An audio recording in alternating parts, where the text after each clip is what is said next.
呢度咧就荃灣享和街，呢度有間71嘅，哇！經過一晚，它有什麼用啊？幾多家居垃圾原來夜晚黑抌垃圾咧係唔犯法嘅，即係難為呢位外判阿姐喺度執，日日都係咁嘅。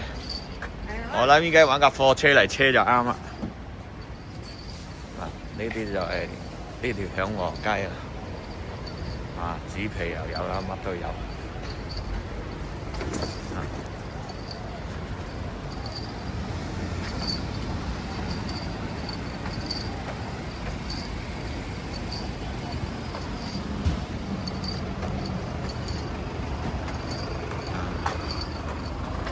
地下污糟邋遢，煙頭，哇！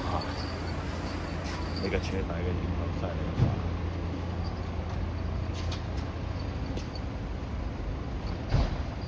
哇！幾多個煙頭？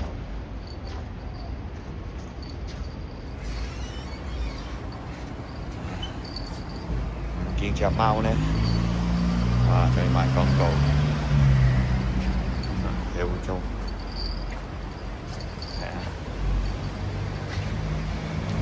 唯一一個好處就買錶位加咗價。呢個時間呢，就3月19號嘅7點56分啦。幾污糟。總之一句講齊啦，夜晚黑抌垃圾就唔係犯法嘅。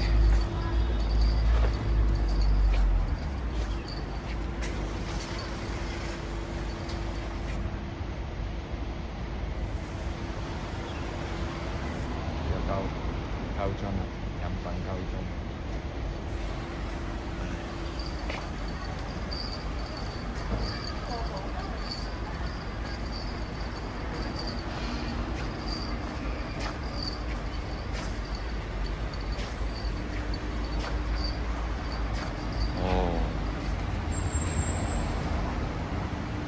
紙巾。